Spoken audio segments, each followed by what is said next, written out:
All right. Hey, everybody. Welcome back to the Karis Project podcast. We're actually doing a collab today with Kacee Allen from the Kacee Allen Show. He is also part of Trump's Iron Fist. We're going to talk a little bit about that today on Twitter. So if you guys are not on there, get on there and also go check it out. And of course, we also got the OG engineer, my dad, and myself, the host, but I guess also the host, Kacee Allen. So, hey, man, welcome. What's up? Absolutely. Thanks for having me on, guys. Like I said, or like you said, I'm the host of the Kacee Allen Show, owner of Allen Gold Media. Really looking to have a real and honest conversation today. Thanks for having me on. Yeah, for sure. So, we have a few things that we're gonna get into and talk about. I guess we'll, I guess who wants to start with the questions? What do you want to start with, Kacee? Well, yeah, I'm actually interested in you guys. So obviously, you guys are the host of the Karis Project. You're about 100 episodes in or so. So going back to the beginning, what made you guys want to start this project? I'm really curious. Yeah, everybody asks this question. Rightfully so, I guess. And yeah, we have 100 plus episodes, but we are small. We're still a small channel.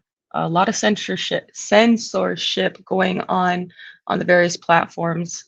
Because I guess when you speak the truth, nobody likes you. But that's all right. Only the G's know. But pretty much, I decided to start this initiative called the Karis Project because of experience that we kind of went through. So we were whistleblowers back in Canada. My father, like I said, he's a mechanical engineer. I worked for the provincial government at a maximum security prison and hospital for the criminally and mentally insane. I made some OSHA reports based on some of the research my father conducted on the improper contagion mitigation. We were both persecuted and tortured because of it. We were stripped of our house, bank accounts, jobs, things like that. My little sister, who was 16 months old at the time, was stolen. We haven't seen her in almost 4 years now, and stuff like that. So I decided to make this because of the other families that are going through something similar. I wanted them to have a voice to kind of speak about these things because mainstream media is not talking about it, and it is more prevalent and more common than people even realize. These are things that people think don't exist, especially not in a first world country like Canada that has turned to China. It's now called Canada. And I just think that people deserve to know the truth, and especially for young children like my little sister who uh, don't get the opportunity to have their stories out there.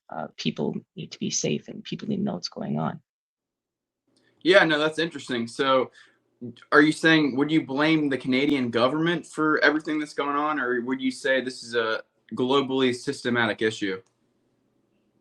I think this is definitely more than just one country going on in this problem. I was born and raised in Canada. I'm an American Indian, so I sovereign on both sides of the border. I tell people all the time, covered by Article 6 of the Constitution here in the United States. Any treaty ratified by the Senate is the supreme law of the land. Um, but this problem I know is happening both in Canada and the United States. I can't speak for other countries like Europe or like continents like Europe, Africa, Asia, but I can't imagine that this is only specific to Canada and the United States. It's only something I personally have experienced within the two countries. Wow, that's interesting. So I actually have a few questions to start with, or at least one. So when it comes to the family unit and the nuclear family, discussing or understanding the ideology of what the traditional values withheld within the basis of a family guideline. So what do you guys think has happened with the nuclear family, and do you think that it's still stable today as what it used to be? Absolutely not. I think that is absolutely not stable the way it used to be. I think the big one of the biggest problems is the destruction of the nuclear family or the traditional home. I think a country, the backbone of any country is truly the family unit. And as soon as that breaks down, the country is just gone. I think the first thing they did was target the men and destroy the men so that they could have easy access to the women and children. You see from even the 50s how they had the TV show father knows best. And then in the 60s, it switched to all in the family. The father knows best was kind of like the traditional nuclear family where, you respect the father, he's the protector, the provider, like it's a family unit, they work cohesively together. All in the family was like, we don't talk about anything, it's kind of whatever. And women are running the show. And then we saw that, the government incentivized women to actually be single and have men out of the family and actively work against them just so they could get money from the government for each individual child. And they were going out and having children with different people and collecting money from them and also the government and all these things to just completely destroy men. I think the biggest problem that we face today in the nuclear home and the destruction of it is the disregard for the problems men face, the hardship that they have to go through on a day-to-day basis, and the things that it really takes to actually be a man in that position, and the importance and the value of it. Because if you have a strong father in your house and a strong husband who's going to be a protector, provider, God-fearing first and foremost, then everything else is going to be straight. A lot of the things that women have been uh, told as empowerment and putting on themselves now is actually taking on the responsibility of man in a way that they can't even fathom or comprehend. We have women trying to play chess when all they understand is checkers, and then they complain about the difficulties of it and the stress, and they're more emotional, they're more suicidal, they're more depressed, they can't handle it, they become more abusive to their children. Statistically speaking, if you're in a single household with a single parent, and it's a single mother, your chances are like you're gone. But if you're in a single household with a father, you have almost equal opportunity as a child in a two-parent household. Men have that ability to compartmentalize. God created them that way to be able to do certain tasks that women are not meant to do.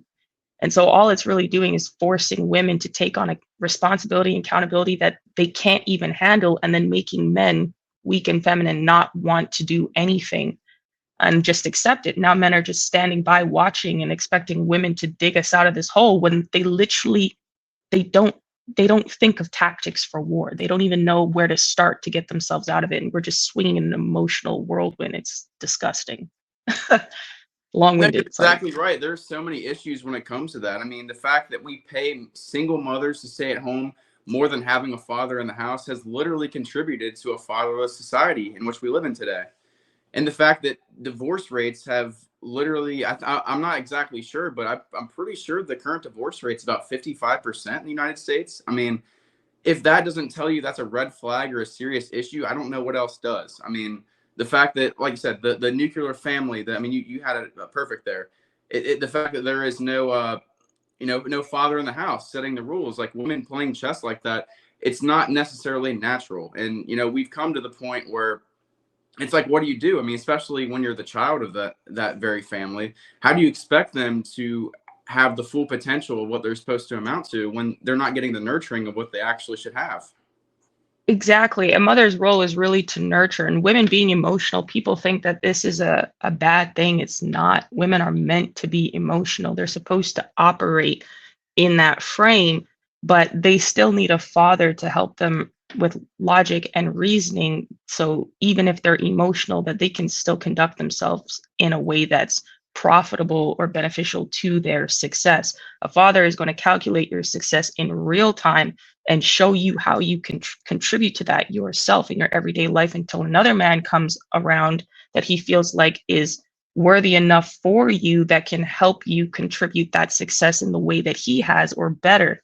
Women right now think that they are able to even, they think that they can play chess, and that's where they have a problem. I think a woman operates in her best frame when she understands that all she understands is checkers, and just operate that way. Because I mean, a lot of people tell me, "Oh, Kaysha, you're so stoic. You're so calm. You're so laid back. You don't really show much emotion. Blah blah blah. How do you handle all of this stuff? Blah blah blah." Well, first of all, I have a father. So like, if I was doing this stuff with a mother, first of all, I'd be dead a long time ago, because women just don't see the things that men see. But a father helps you navigate problems, like I said, in real time, and really help you think, okay, I feel this way, but I got to keep going. Mothers don't care about solutions. If anyone has a girlfriend in the audience or a wife, she'll come to you after a long day and she'll be ranting to you about all these women that she hates at work or her boss or all these other stuff. As soon as you try to give her solutions, she'll cuss you out. Why? Because women don't want to hear solutions. All they want to do is feel better. And when a single mother teaches a man that he needs to operate on feeling better instead of his natural frame making solutions, he's going to become very dangerous. He's going to not only destroy himself, but he's going to calculate the destruction of his own family and bloodline, and subsequently everyone else around him. That's a very dangerous thing to have. But a man who genuinely cares about his family, like my father does, and calculates their success, they're constantly going to be trying to help you progress in that way. And that means managing your emotions. That doesn't mean that people don't need mothers. Mothers, my father taught me, is the most important job on this planet. Father's right after that, but it's a balance. And unfortunately, because of the way men operate and because of how important their role is, you are better off having less of the emotional aspect being a single father than a single mother. And that's just statistically true. That's biblically true. It is what it is. The science is the science. Exactly. And it's the truth. They try to emasculate men to where they aren't capable of living this type of lifestyle. It's where they need to be the masculine figure, the disciplinary figure in the house. We've seen that veer away, whether it's statistical or whether it's just seeing through the own eyes. And my question is, do you think this is a question of femininity or masculinity? You think they've tried to emasculate the men to where they aren't capable of doing this, or what's your take on that exactly as a woman? I'm curious. Just before we get there was a couple of things I wanted to kind of address before we got into the other things. So let's just kind of back up. Just kind of want to think about what, being a part of Trump's Iron Fist it means to you, because this is something kind of with a collaboration. So let's kind of get that out there, because a lot of the viewers are not really sure about what it is. So let's get them introduced to that. Yeah, for sure. Yeah. So as you know, or as the viewers know, we're a part of Trump's Iron Fist. It is known as a community within the X/Twitter space. About 700 people in the community right now, many watching. And the idea is to promote not only conservative values, but America first, and having the most authentic ideologies to put the election process in the most authentic position. Because we've seen so many situations throughout time, especially the last 8 years, where we've had fraudulent elections.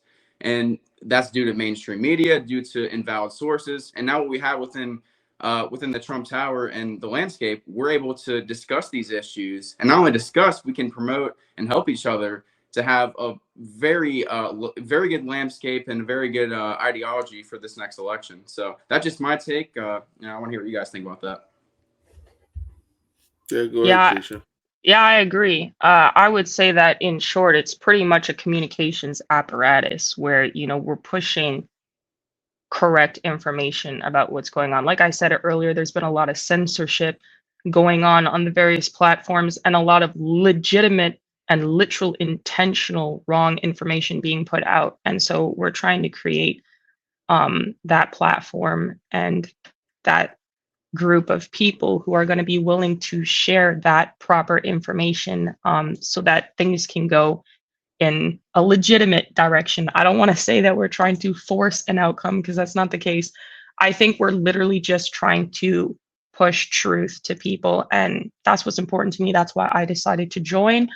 I also I do support a lot of the things that Trump is doing. I've said before that in his previous term that he was president, he did a lot more for the border and trafficking and everything else than other people. And Biden right now, what he's doing, as we know, is the opposite. So, I think that it's a positive, it's a movement in a positive direction.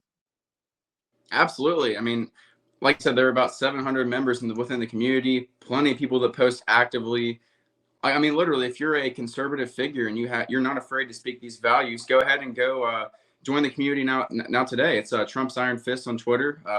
really real stuff we talk about in there, like Kaysha said. But yeah, no, really a good community. I think one of the best on X in general. Yeah, and we're also connecting with a bunch of other, sorry, Dad. We're also connecting with like a bunch of other people in different areas. So it's not like just, I don't want to say like it's not just like randomized accounts because anyone can join, but we're trying to make sure that we could connect with actual serious people. So like other people who do podcasts, other people in government, who are previous maybe workers in different areas. I'm not saying that there's some CIA stuff. That's not what I'm saying.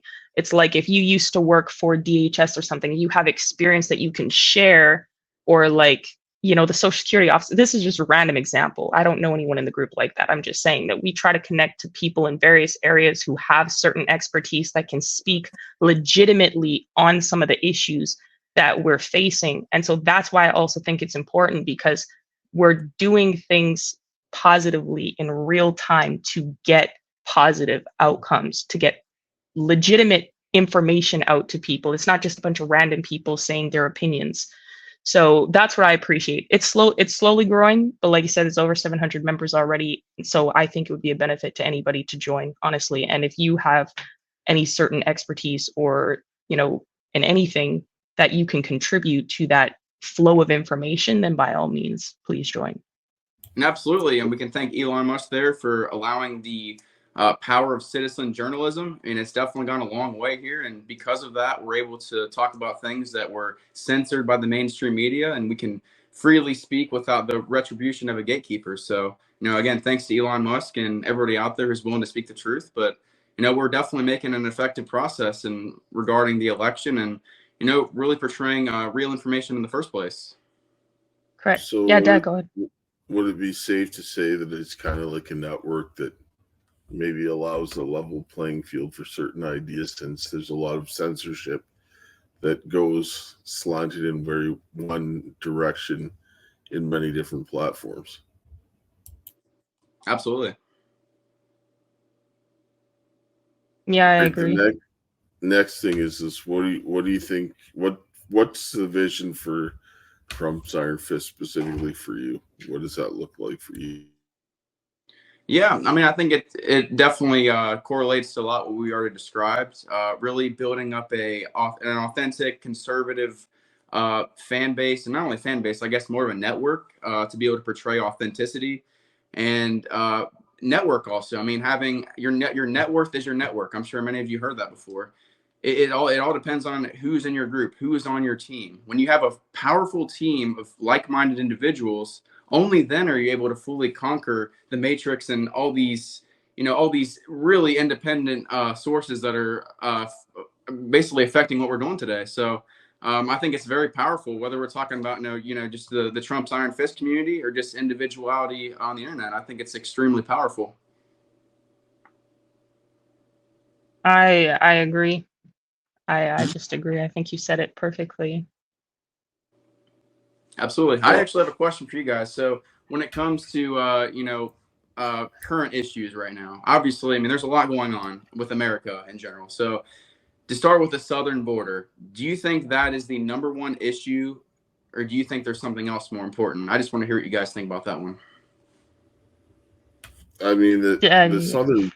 southern border is definitely a symptom of what's going on, right? It's a problem, but the symptom is the widespread corruption and the criminal activity that's controlling the country. What's happening to the southern border is a symptom of that. Yes, you got to fix the southern border, but you also got to deal with the root cause. You got a bunch of people it's a criminal cartel that's running the country, and in different states, it's in multiple countries. And yes, you got to stop the bleeding, but you also got to deal with the root cause. And until you deal with that root cause and get rid of that, those symptoms will just reoccur, right? So while you do close down the border, it's important to stop the flow of that. It's also very important to deal with the corruption. Once the corruption is dealt with, then you won't have to have those issues, because you'll have the proper people in place to ensure that security is there, and you don't have to keep worrying about fighting the flow of those people. So yes, stop it, but also deal with the root problem as well. Yeah, no, that's a great take. I mean, it's a real issue. The fact that 1.5 million of these illegals that have flown through our southern border have originated from third world countries. Some of which are basically the ones we're talking about in the news today. I mean, Israel, Palestine. Some of these people have originated from third world countries and somehow ended up on our southern border illegally. That to me is an alarming issue. And the fact that our own mainstream media is wanting to make this so big of an issue miles away, and this is happening on our own soil. The fact that this is so important, it could very well be a terrorist attack on our own soil, in my opinion. So where we go from here, and obviously we don't have the right people in charge, it's really a question. And I think the next 12 months is extremely incremental to the progress and the prosperity of America, I think.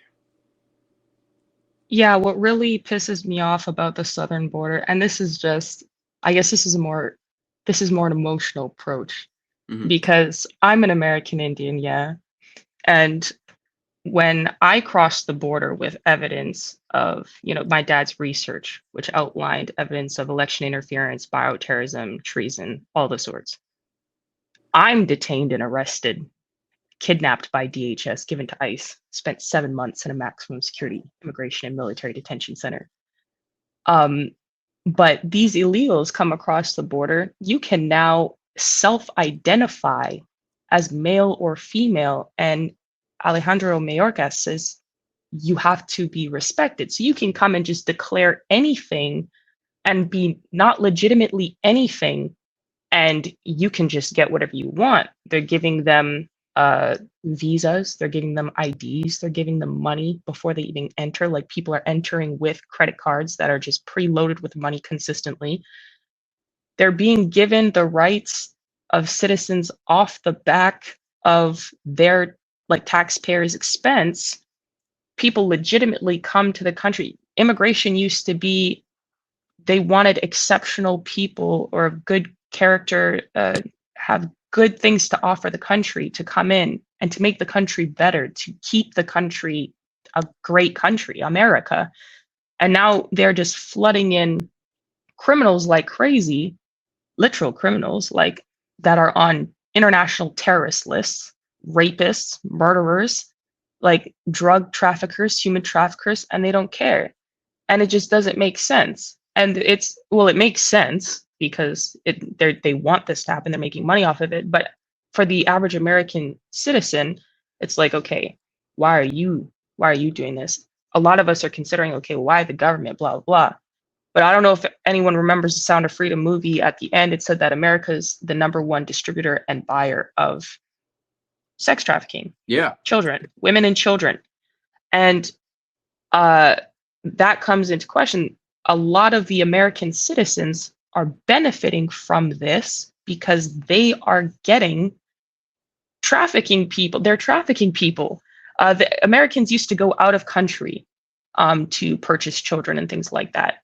Now they're bringing. They still do. I mean, hell. And in some cases they still do, but now it's easier to bring them in, because I'll tell you what, when they released me from, this is what they're doing with everybody. When they released me from detention, I was there from October 1st, 2020 until March 31st of 2021.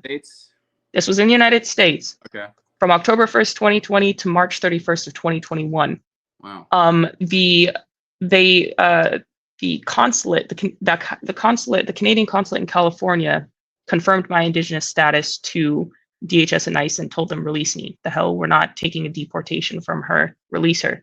They didn't want to release me on my own recognizance, so they put me in an American supervisor program where I was forced to live with single American men who trafficked me in various districts of the United States, drugged, sexually abused me, beat me, held me at gunpoint, all the sorts.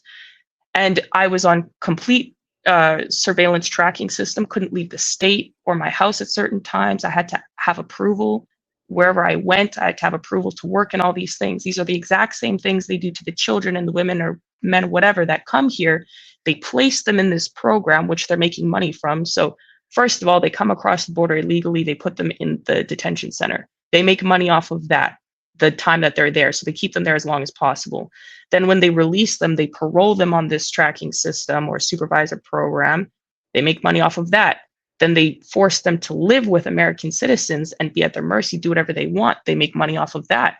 And so the people that they're living with are getting either a sex slave, a house slave, a labor slave for the farm that they have or whatever. They're getting free labor, free work, free whatever they want. And so a lot of American citizens are benefiting from this. And this is why a lot of this is happening. They used to have to travel out of country. Now they can just bring it right to their front door without doing anything. And what you said really, I'm sorry, what did you say? Sorry, I just wanted to add is that what they're actually doing is instituting a system of slavery. And this is what the human trafficking is. And you're seeing it done in two different manners. You're seeing it done from the illegals coming across, and you're seeing it done domestically. And what's happening is that it's done in a very systematic manner. And they're done for different reasons. Obviously, yes, the outcome is the same, but there's certain motivation. For example, the domestic trafficking issue is done to break the backs of the Americans. And so when you start destroying their children, then you're going to weaken the ability for them to repel invasion, while you're flooding in a lot of single men that are fighting ages that you can come in to overcome the already weakened population.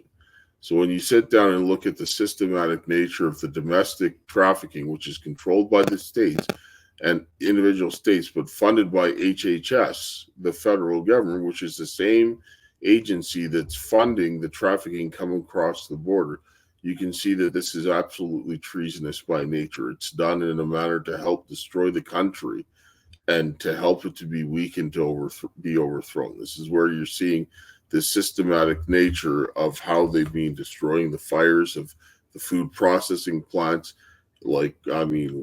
cutting off the Keystone pipeline from Canada, which would be, ensuring that you have your oil reserves to fight wars.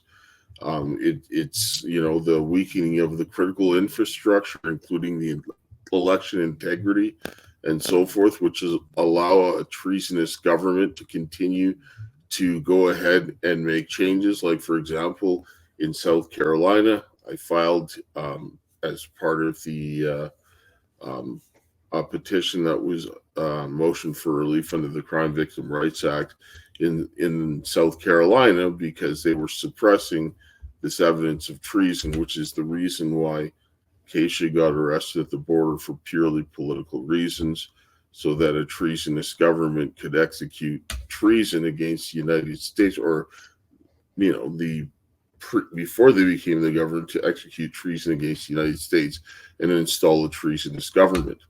So now when you sit down and you see that you have now not only the threat from the southern border, but you have the threat from the northern border, where you have a lot of foreign influence into an ally as close as Canada, you've got a huge national security threat, because you have a lot of energy infrastructure tied in together. Now somebody else gets control of that. You've got a bunch of people flooding through your southern border, and then you've got the states inside destroying the family unit so that they don't have any fighting age men, and they're destroying the rest of them with this filth they're pushing in the schools. You can see how exactly they're creating the perfect circumstances for the United States to lose a war. And that's treason. 100%. No, you're exactly right. You're exactly right, Dale. I mean, when you think of everything that's going on, what is the globalists, the people who really run the world, what is their agenda here? It's clearly not to be prosperous and genuinely help the American people or just the human essence. No, they want to destroy us. They have openly said within these Davos, Switzerland conferences, they want us to eat bugs. They want no private ownership by 2030. They literally want to strip us of every single power that we have and expect us to do nothing about it. So when you think of everything going on, it really does play into the factor of what the World Economic Forum wants us to be, wants the world to be. And it's genuinely scary the way I think of it, because it's really us versus the extinctionists, people who really are set on destroying and depopulating the earth. Another question here that comes out of this, because now we're looking at the 2024 election, and Obviously, these globalists, they hate Trump and the people that are aligned with him because it goes against their narrative. So, how do you see like what you specifically and Trump's Iron Fist can help with the 2024 election? Because he's receiving, it's obvious that Trump and people who are thinking on America first, or you see people in other countries that are thinking about the people and nationalism. How do you see that going forward to help that get level at the playing field? Because the 2024 election is extremely crucial to what's going forward, right? Stopping this filth. Absolutely. The next 12 months are extremely detrimental or extremely incremental to what America is going to turn out to be. And I think people within the Trump fist community can do everything with their own power to freely express their own opinions. And not only that, but we need to be talking about things that Joe Biden and his corrupt administration has done to the American people. The fact that they imposed a mandatory vaccine when it was completely unconstitutional 6 months before, 6 months after they deemed that he's not allowed to do this. These things have yet to be held accountable. We've yet to hold this administration accountable. And I think the best way to attack here is we need to put these people in their place. We need to show that, the regular person doesn't necessarily watch politics. They scroll through their Twitter feed. They need to see that this inflation is extremely rampant. They need to see that there are so many egregious things going on within the United States under President Biden's watch, and it needs to be simply called out. And I think we're at a point to where what he's done is so astronomically terrible that it doesn't take more than 5 minutes to look at a simple piece of information to determine who you're going to vote for in 2024.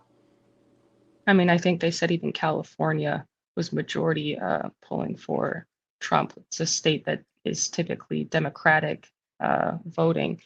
And New York as well, which tells people a lot about what's going on, people waking up about, the genuine reality of what we're dealing with. But the problem, I think, as well, is that not enough men are taking risks. And this is the problem I see consistently across the board.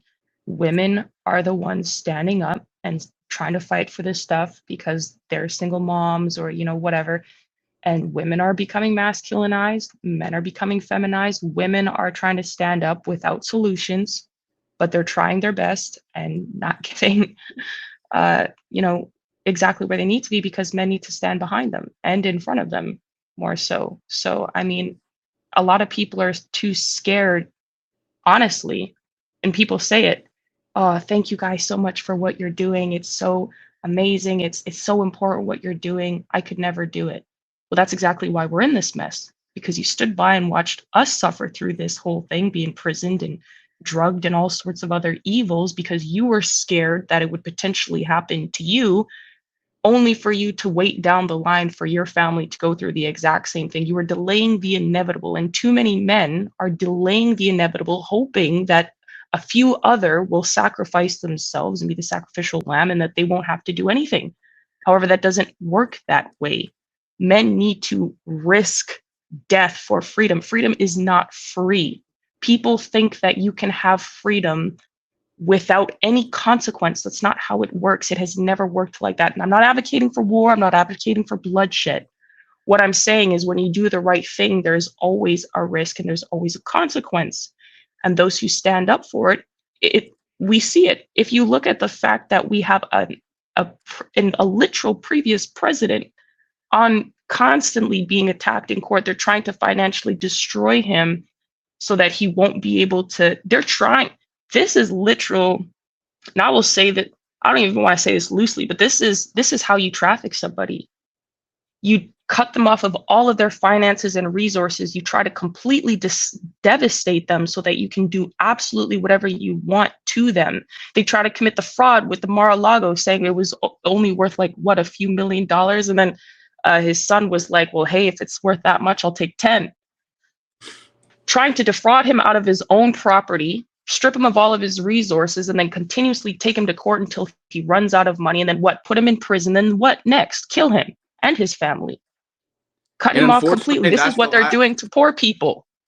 Exactly. And unfortunately, that is step 3 of the master plan. And I'm sure you guys have seen Andrew Tate has laid it out pretty perfectly. You get 3 chances in this life.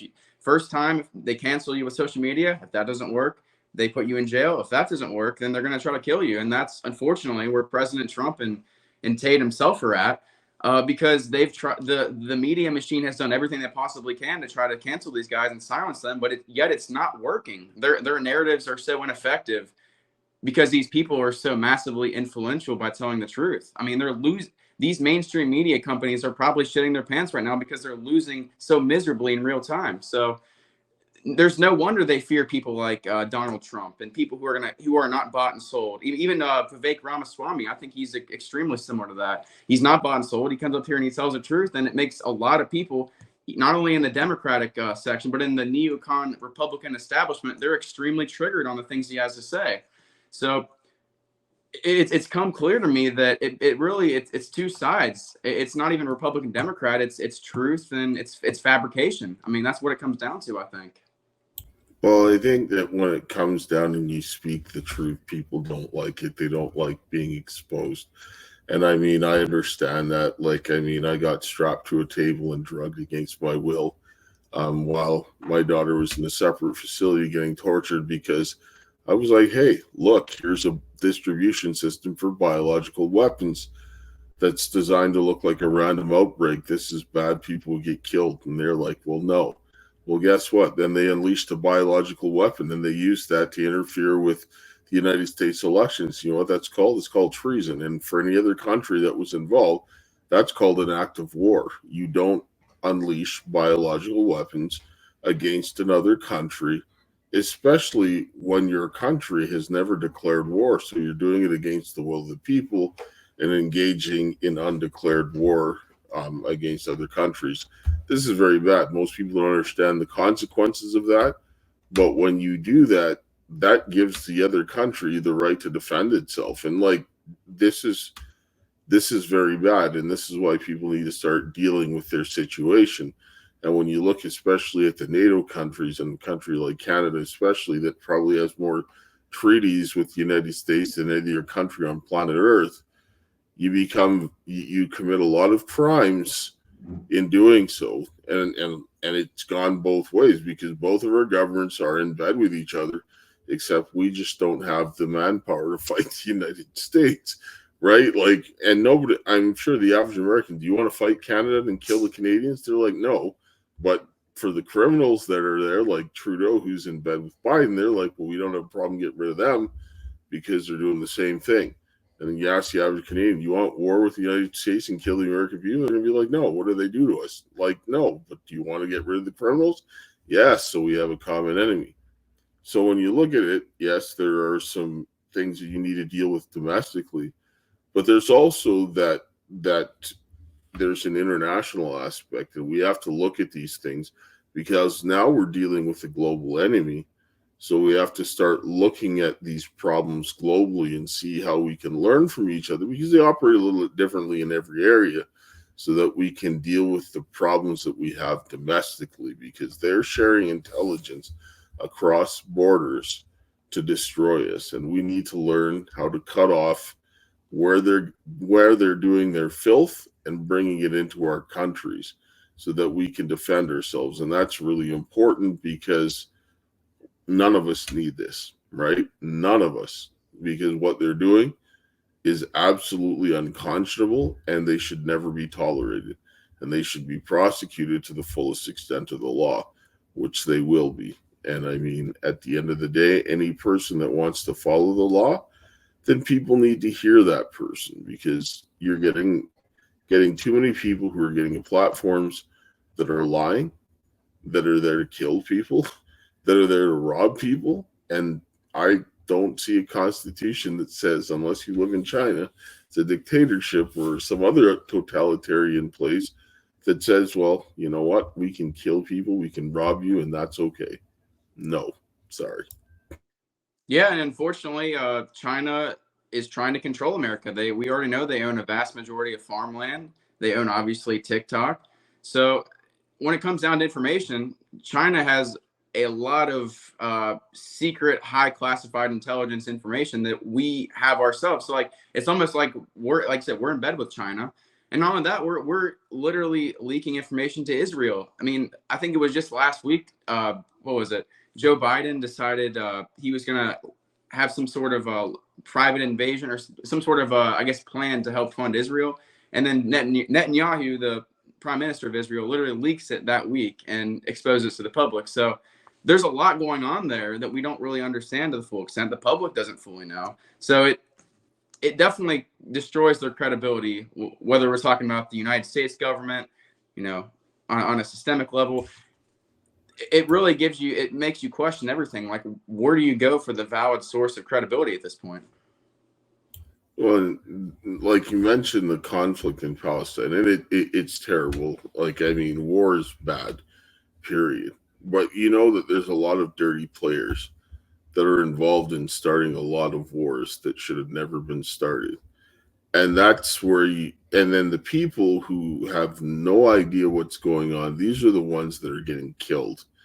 And that should never happen. But when you begin to start looking at it, the amount that we're paying for wars elsewhere where we can't even defend ourselves, like here in Canada, our military, they're not even getting proper rations.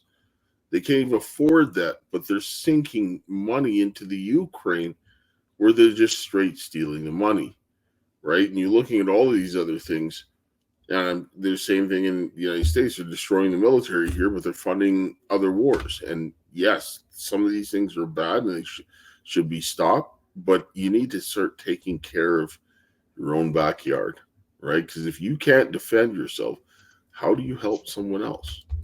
Do you realize that they also, just quick, they said last week or something, that they want, they're low in numbers for military. So they want illegals to have the opportunity to join the military and that serve the country that they love so much and then have their pathway to citizenship. And someone from the military the other day told me that there's a bunch of illegals in the military and people with felonies and all this other stuff, just things that are not supposed to be happening. I'm like, wow, well, that's interesting. Anything goes. Absolutely anything goes now. We're just creating laws as we go along now. Yes. Seriously, the best way they do it is they find ways around the amendments. I mean, for instance, social media, the fact that the government is able to hire private actors, Facebook, TikTok, YouTube, these companies that can censor people without having, altering the First Amendment, they're able to do that because of being a private actor. It's completely wrong. It's immoral, and we all know it. So it's like the fact that they're able to continue to do this is, I don't think it's really fooling many people at this point. Well, they're saying that they can get around it, but they can't, right? Because when you, as a governmental agency, you direct a private entity to do your work of censoring your enemies, that is still against the First Amendment. You can't do that, right? Because you're using them as an agent. Now, if a company, they have certain leeway, but when your restriction begins to go against criminal activity, then you have a huge problem. Because when you're looking at where these violations are taking place, they're going against elections, which is critical infrastructure. And when you start to interfere with critical infrastructure, you're now entering into terrorist activity. So when you start private company starts to interfere with the critical infrastructure, which are the United States elections, which is what you use to guarantee or protect your republic, you're not only going to terrorism, but you're hitting on treason because you're installing governments that are not duly elected, and that is some serious crime. So while they might try to act that way, they're really trying to use these companies to commit crime. And then they try to use civil action to conceal the crime, which is, you don't sue for treason. You don't sue for terrorism. You arrest them. Sure, you can go and civilly take away what's there after, but I'm like, well, I'm going to sue you for treason, but go ahead and take away the republic. Well, what are they going to do? They're going to come back and they're going to take their money and they're going to kill you. So why would you do that? You would prosecute them first. So go after the criminals and then take everything you have and give it back to those who been harmed. That's what I think. Anyway, go ahead.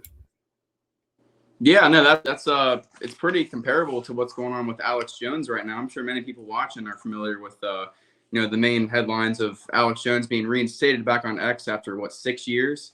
So I'm curious what you guys think about that. I would be very surprised if you were against allowing him back on the app, but I want to hear what you guys think. I mean, I'll let Kacee talk after. I'll be quick. This is all I have to say about Alex Jones. Alex Jones has a right to free speech. He say something's good. Yeah. Does he stick his foot in his mouth? Yes. But he has a right to free speech, and that's really it. And you shouldn't limit anybody's free speech if they're not committing crimes, and you're not saying go murder somebody and ordering hits on people. Then say what you want, right? That's really it, and let the people decide. Yeah, no, 100%. I back the First Amendment. I think regardless what you think, as long as you're not, I guess, knowingly trying to attack someone and to a point where it needs to be contained within the law. But I think if you're just fully, using your First Amendment, you're exercising your rights. So I don't see an issue with that. I'm full for, allowing Alex Jones. I really would think that Nick Fuentes, if you guys know him, I think he deserves to be back on X. Chuck Johnson. A lot of streamers out there that were canceled within the last 5 to 6 years that, it doesn't seem fair to me. And I think they should be reinstated. Yeah, honestly, Alex Jones back on Twitter, I think that's what's up. Honestly, I remember, like I said to someone the other day, really what I mainly knew Alex Jones from was talking about the frogs turning gay. And it was funny to me because I actually learned in school. I remember watching a video in school. I don't know if it was like from Planet Earth or something, a documentary or whatever, where they were trying to tell us that the frogs just turn gay. But then he was explaining that they make it gay. But that was just funny to me. But regardless, I don't care if I absolutely am against your position. We have opposing positions. I don't care.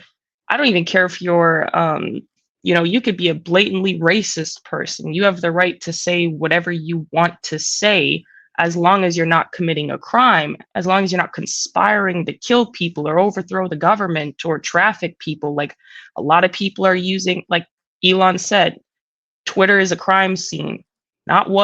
Is a crime scene. And a lot of people use Twitter as a way to conspire crimes and actively hunt people down and coordinate their attacks to capture people or destroy them or to shut them down unjustly, like has been done to a lot of people. So I think that it's awesome that Alex Jones is back on Twitter. I actually posted something today in regards to that, a little TikTok video. But regardless, I don't care who you are, what your opinion is. Everybody deserves to give their opinion. Everybody deserves to have free speech. Nobody should be choked into silence. And I think, like we see previously, I'll just land here, is the first step.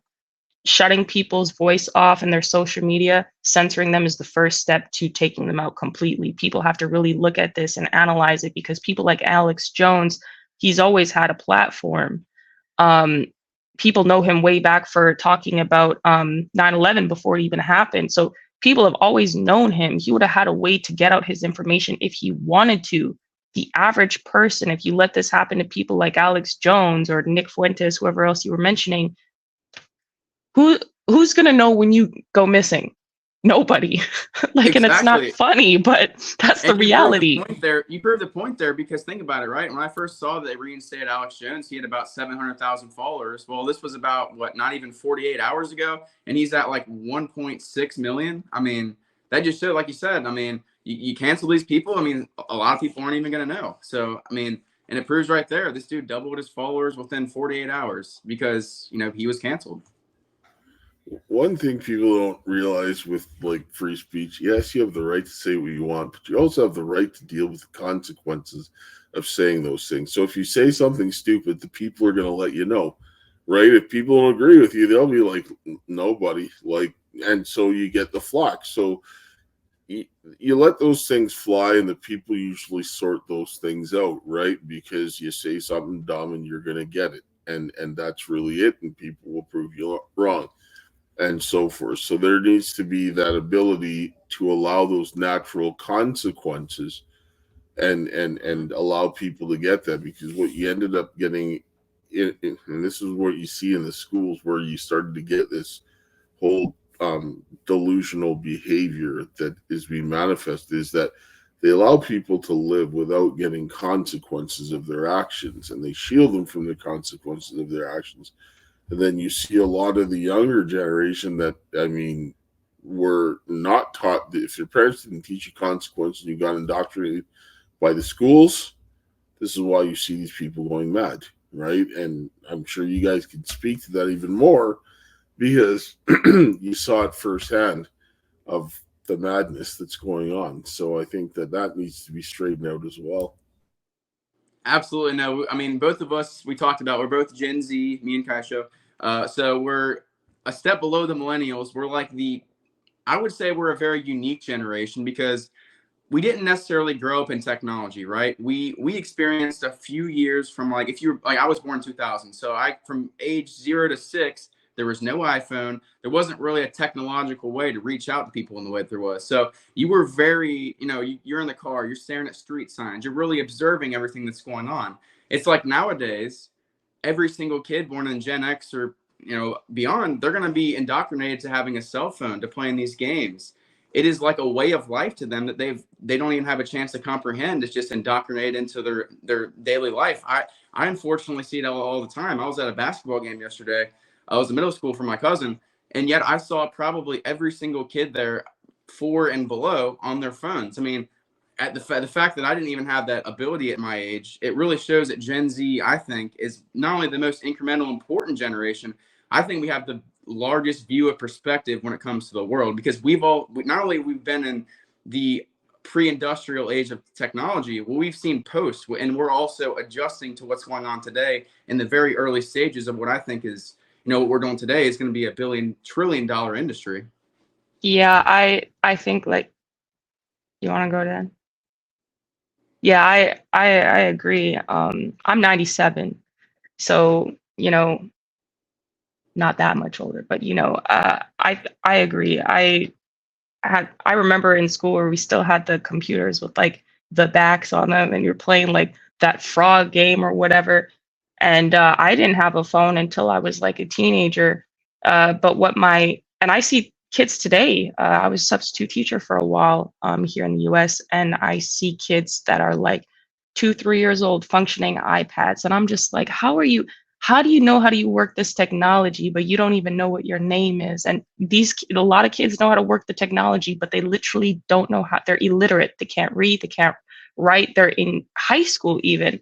Now, one thing I wanted to touch on, and he said about consequences. I think it's very important to understand who they're not letting have consequences. I think across the board, they're teaching children to do what they want and not receive any repercussions of it or consequences. But what I've seen largely is that schools will, for example, punish the boys and not the girls. Girls will be praised for bad behavior, and boys will be punished for good and bad behavior. When boys show masculinity that is typical to their biology, they're punished. When they show feminine behavior, they're praised. And so, for example, there will be girls, and this every single time I had to interact with a boy who had hit a girl, a girl would come up to me and say, "He hit me, he's harassing me, blah, blah." I would go over, I'd be like, "Hey man, she said you hit her. What happened? Did you do that?" He'd be like, "Yeah." Right off the bat, like, they don't lie. They just say, like, they're generally accept what they did, and they're like, "Yeah." I'm like, "Well, hey man, what happened? Why'd you do that?" He's like, "Well, she kept calling me names, cussing me out. And I told her, leave me alone, and she wouldn't leave me alone. And I was minding my own business, and she started hitting me. And my mama told me if I don't hit them back, they won't stop." And so literally every single time they're defending themselves, they don't know what to do, because some of these girls, they pull the hair out of these boys' heads. Literally, it gets violent.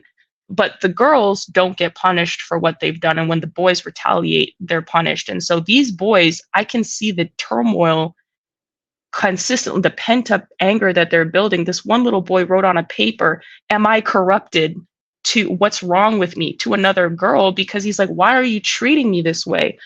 And so I'm watching how they're stifling men at such a young age and promoting this behavior. I'm like, I can see why women go around accusing people of rape for no reason, just to destroy them and get money, because they're doing it in elementary and they're being told to do it. And so, I mean, I think consequences is a big portion of it. I think they need to allow children to establish themselves the way that they are supposed to be biologically. And that is a huge problem. Aside from the technology, they are literally indoctrinating them from like kindergarten, preschool, all the way up. They even paint the little boys' fingernails. The little boys have more paint on their nails than the little girls. Anyways, that was a side note. Yeah, no, I think that comes from a larger systematic issue, though. I mean, you got to think of a lot of these public schools, they're funded by the Department of Education. And the sad thing is, not a lot, but some of these schools, they don't have the funding to naturally stay open. So they require funding from the Department of Education to even operate. So they're basically coerced to take funding from these institutions to therefore portray their agenda to the kids, and they have no way to say anything about it. They have to strictly go by the guidelines, or they're not going to get the funding. So I think that has a big play, or the Department of Education has a big play into the indoctrination of the school systems. I'll tell you right now, the state has no business involved in your kids' education. 100%. When the state should not be implementing these types of things, because when you get that, then the state is controlling what your child is learning, and that's not up to the state. It's up to the parents. The parents, for like all of human history, were the primary teachers of their children. Now the state wants to replace you, and in most cases they have. And a lot of this was a slow process that was done over a long period of time to remove it. This is why you see the attack on the families and so forth, because they had to destroy the fathers, then they had to go after the mothers, and now they've got the children. And how do they accomplish this? By they getting everybody into the workforce, tripling the cost of living, make you work a lot longer than you ever had to. And who's left to look after your children? The state. And then you wonder why your kids are doing this, because especially when you live in larger cities and you're watching the cost of living going up and people working more. Well, you didn't have time before. You have less time now because you're trying to work like a slave to just afford this. And then the state's got your kids. And then this is why we're at where we're at. We need to fundamentally we need to kick the state out of our life, get the government back down to being a small government. And they're there to make sure that you maintain law and order. That's it. And out of that, stay the hell out of people's lives. Exactly. And I think a big test of that is ask yourself, is the government helping me today, or is it hurting me? It's a simple question. I mean, me personally, it's definitely hurting me. I'd be benefited better if I didn't have to pay capital gains tax on stocks that I sell. If I didn't have to pay property tax on a property that I own. I don't have to pay any sort of, governmental fee that they add on for only the benefit of themselves. The 9 faithful words. Hi, I'm from the government. I'm here to help. What you gonna say, Dad? Exactly. It's like you're here to kill me or rob me or both, right? Like, I mean, I don't see government solving problems. I see them creating problems and then giving you solutions that create more problems. Right? Like, they have no competition. They have no incentive to do it right. And right now, it's just watching a dumpster fire and pouring more gasoline on it, right, to put it out. That's what you're seeing. And it needs to be stopped. People just need to, replace the government. That's really it. There's no other choice. Or I would say set it to fair standards like any ordinary business. Let's say that I actually tweeted this about 2 weeks ago or so. I said, what if we set the government to the same guidelines as every ordinary business? You aren't required to pay the taxes. You can pay them if you want to help support them, but it's a supply and demand economy, just like everything else. And if not enough people want to supply this government, or there's not enough demand, well, you know, it's going to fail just like any other mom and pop candy shop that didn't get enough business. So that's my take on it. If they're not getting the support, if it's more negativity than positivity, then it'll naturally show. But unfortunately, we don't even get that opportunity. Yeah, that's interesting. I've never thought about that. It's something that I will think about. I'm not too, I don't know. Like what do you think, Dad? I really don't know. I think that if you got, first of all, you get rid of the bureaucracy. As far as I'm concerned, all of it goes away because you don't need it. Then your taxes go away because, wait, I go work a job. I get half of my money taken away in taxes. I go out and buy food. Well, guess what? That's taxed. I go and buy gas. Guess what? That's taxed. Everything that I go out and buy get taxed. By the time everything is said and done, I might have got 30% of what I own because you go and you pay for your house, you still pay your property tax. And then when you die and give what little you have left to your kids, guess what? It gets taxed again, right? And so what am I working for? Nothing. And it's like Literally. I'm getting pimped. I'm doing all the work and the government's taking all the money. And you know, it's funny at the same time, yeah, there's all these taxes, but like, let's keep in mind inflation. Yeah, you know, the news today, inflation down to 3.1%. Well, that's complete bullshit. We know that very well. The US dollar is inflated at least 25% every single year. When you talk about the printing of the Federal Reserve, you talk about all these monetary policies, and especially sending money overseas, it adds up and it does a substantial toll in the US dollar, which essentially you look at the go up next time you look at the debt ratio or the debt clock. Look what the US dollar compared to gold is today. The debt or the US dollar to gold ratio. It's literally zero.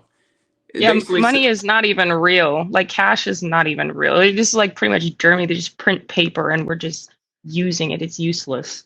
really. And so you think it wouldn't be that difficult for the people who run the world to have a cashless society? Because first of all, it means nothing. The only thing that actually means anything is that the people are the currency that run the world. We go to work every day. We run the system that we pay taxes and essentially are, it's basically the matrix. But that's just the boundaries of what we deal with here. And it's the average person, I believe, doesn't even understand this. I think this is a problem that 99% don't get and 1% are enslaved to because they actually understand what's going on. I mean, it's really it's a slippery slope when you get down to it. Well, I mean, fiat currency isn't based on really anything. It's just has value because we said so. So all of these people, what they're doing that have a lot of money is that they're exchanging that essentially monopoly money for your assets, and you're going and you're working and you're paying for it. And so inflation goes up and they take on all this debt. As the inflation goes up, their debt becomes less because the value of the money is less.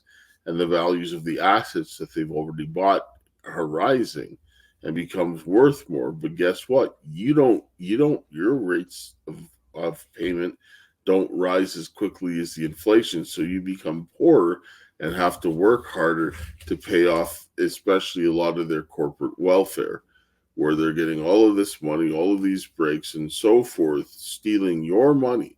And there's nothing wrong with, businesses, the way they pay their taxes. But when they're getting, if you failed your business and then you got a ridiculous handout at the taxpayer's expense, no, and no. Like when they were committing crimes, like in the crash of 2007, and they got all them bailouts, absolutely not.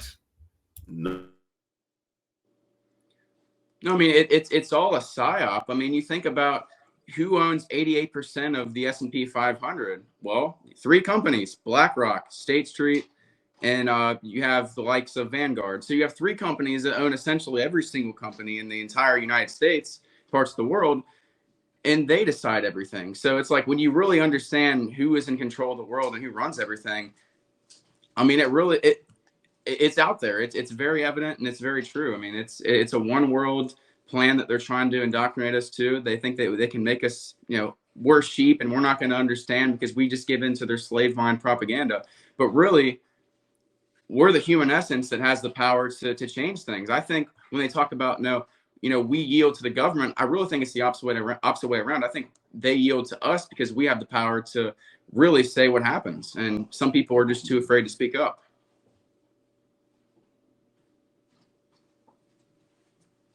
Yeah, yes, this is where we need to start spending our money in different ways. And this is where you need to start getting into your communities and going back to your mom and pop businesses where you know your money's going. You can't go ahead and start funding and paying your dollars into people who are trying to kill you, right? Like that's just nonsense, right? So people have to change the way that they live. They have to, sometimes that means tightening your belt, but get back out and do things differently because we can't do things the way that we did previously and expect to have a different outcome. You can't fund the people that are trying to murder you, take your rights, and traffic your children and expect to get away with it because what are they doing now? You're spending all those money on those woke companies and so forth, and what are they doing? They're setting up trafficking organizations and using state legislatures to traffic your children to other states to get them butchered and whatever else, God knows what, and so forth. Why would you do that, right? And then now you're seeing them coming back with, like, I'd like to call it the election virus, right? Where now they're going to come in and send the Gestapo to your door and you're a political enemy. Well, guess what? You're gone, right? And your kids are gone and whatnot. And then they're going to flood in all these illegals, just say, do this. And then they'll go and, get all the dead people that they killed to vote. Like how you looked in a lot of these state, look at some of the states and look at the amount of people that were voting and they had dead people voting and had I think it was Wisconsin or Michigan or something, one of those two states around there had 100,000 more voters than there were people. And I'm like, really? That how does that work? Well, it's interesting. I don't know if you saw, but there was 2 weeks ago or a month, there was a video of a local election in Connecticut, and there was literally a guy that was stuffing the ballot box trying to just fraudulently create votes, and they literally caught him on camera and had to have every single civilian return the next week to re-vote again. I mean, and this is this year. It's crazy. Yeah, and they were having dead people vote and things like that. And that too. Yeah, it happens. It's I don't even understand how they can get away with it, to be honest. Pedophiles running the country. Yeah, election integrity is extremely important because if you don't fix the election, you don't fix the cheating, and you don't fix what they're trying to do right now, well, then how are you going to deal with 2024? Because you're going to do the same thing again. You watched in 2022 in the midterms, they still cheated. They still did those things. So what do you think they're going to do again? We're watching the same playbook, identical playbook that happened in 2019 is playing out right now. You had the FDA that begins to cut certain medications and so forth. They're kind of they're dawdling and so forth, and we're not sure. And you're seeing that now, but this one is targeting children. So what are they going to do? Well, you don't want to take the vaccine? Well, guess what? We're taking your kids. And the state's going to come in and vaccinate your child. Oh, well, you don't like this filth that we're teaching your children? Oh, we're grooming them to be raped by pedophiles? Oh, we're going to take your children.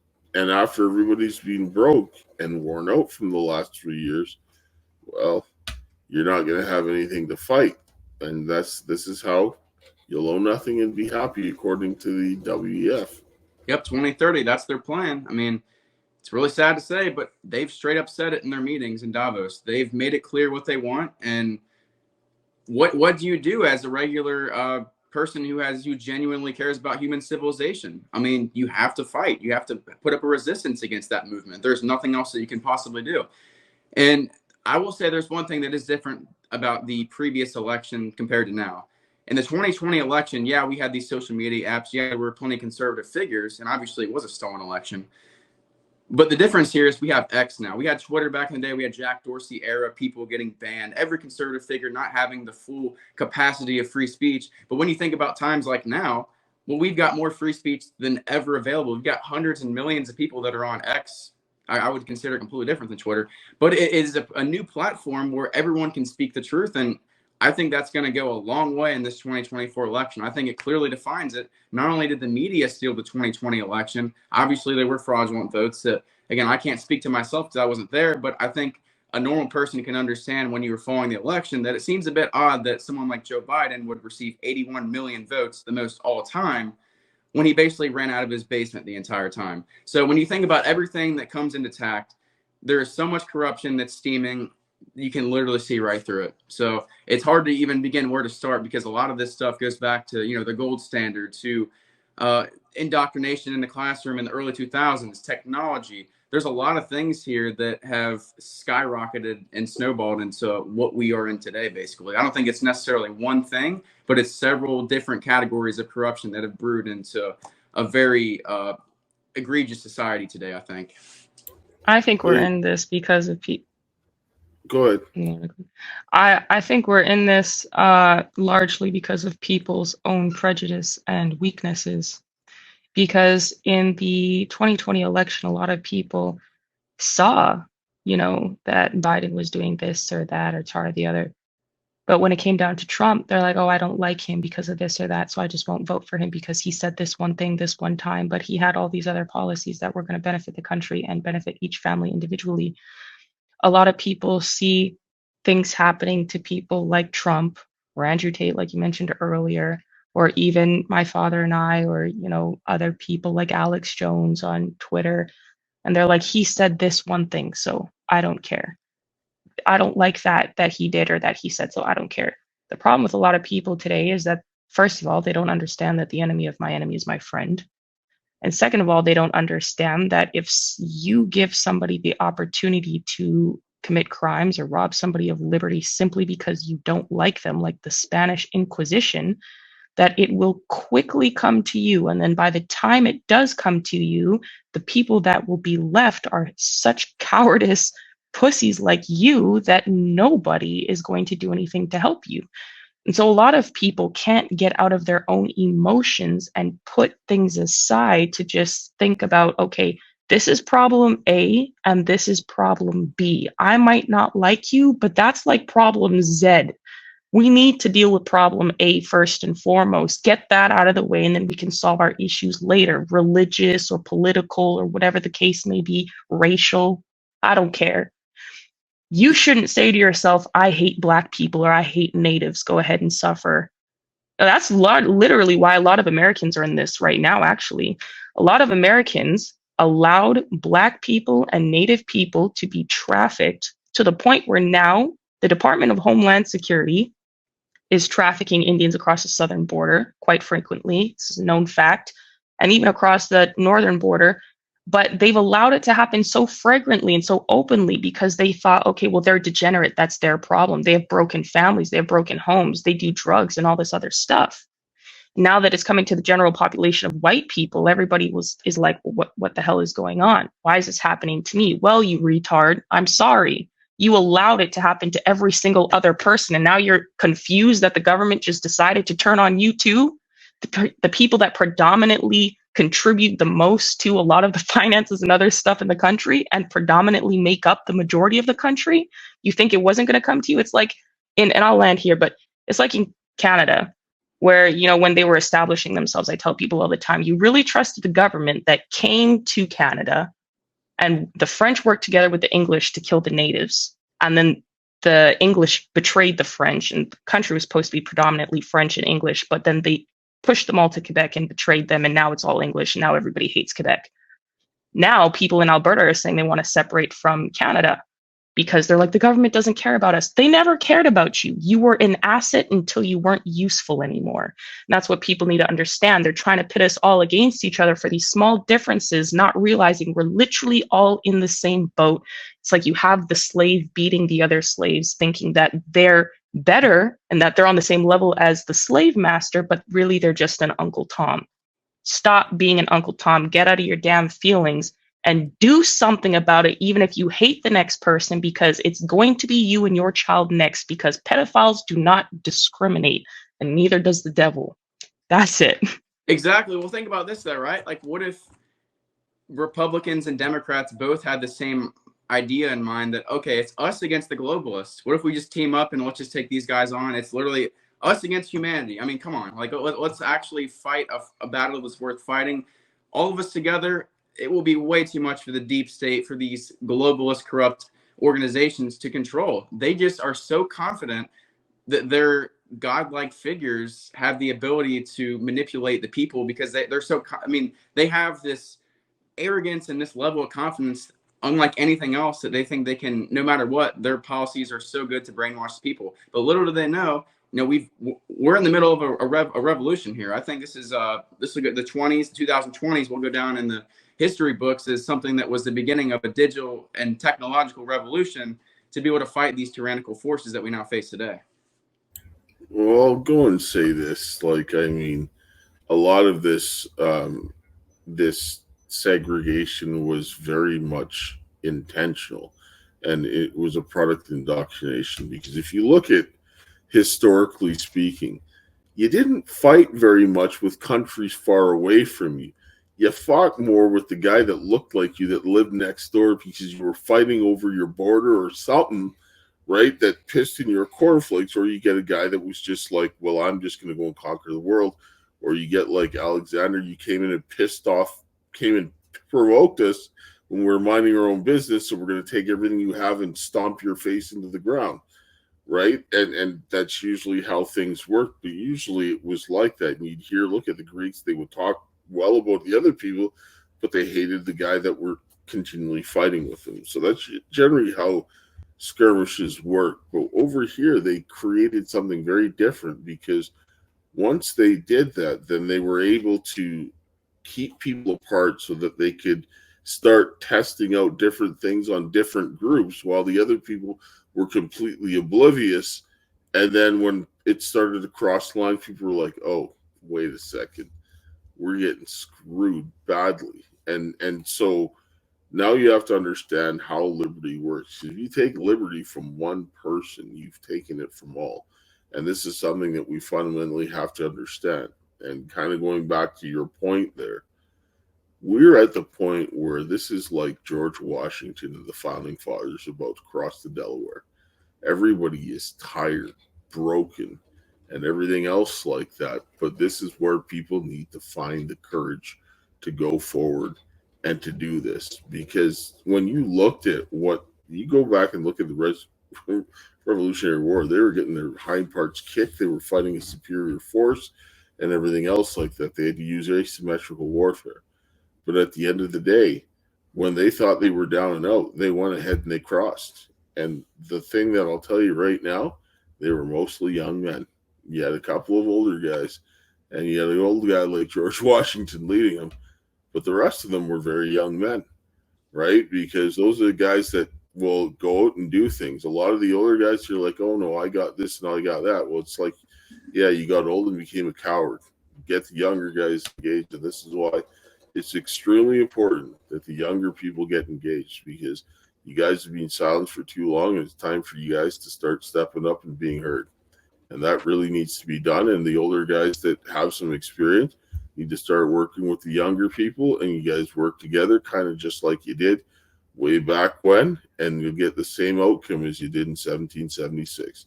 And that's exactly what needs to be done, because these guys need to go back to the pits of hell, wherever they came from, but it's just not here, and out of the government, because law and order needs to be restored. And that's just end of story. You're exactly right. You can base the prosperity of society based on how freely that you can speak in public.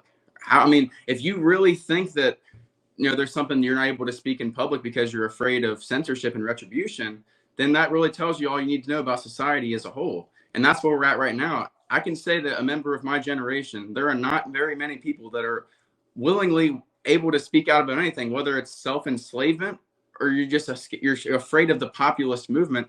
But there are so many people that are genuinely afraid, and they're not in their right minds to be able to speak out. And to have that 1776 movement like we had before, it's going to take a full generation of people to step up, and at least half, to do something. And not even, I think we're, between me and Kaysha's generation, I think we might be about 15 to 20% at most who are on board with what we're talking about.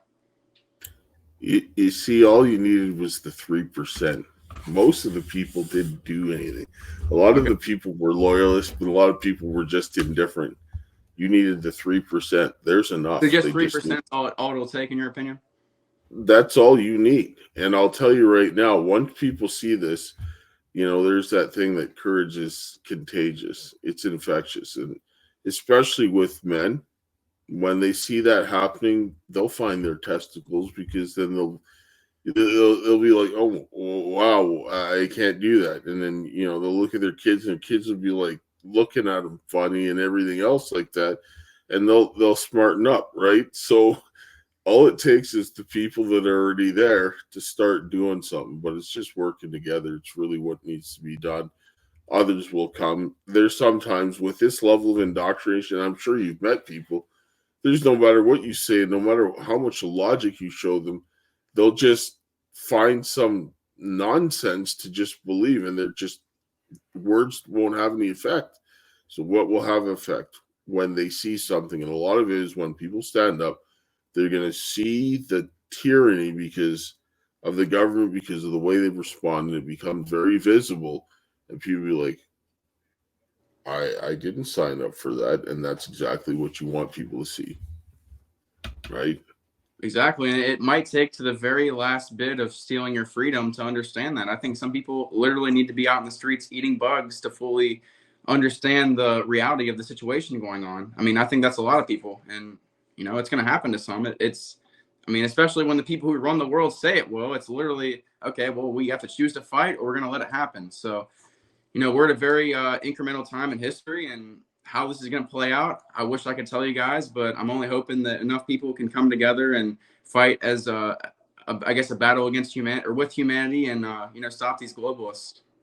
What I will say though is that's a very feminine response that a lot of men actually need to correct. That's a reactive response. Going on the street and eating bugs to kind of realize going through this desolate evil, being raped, children being stolen, being murdered.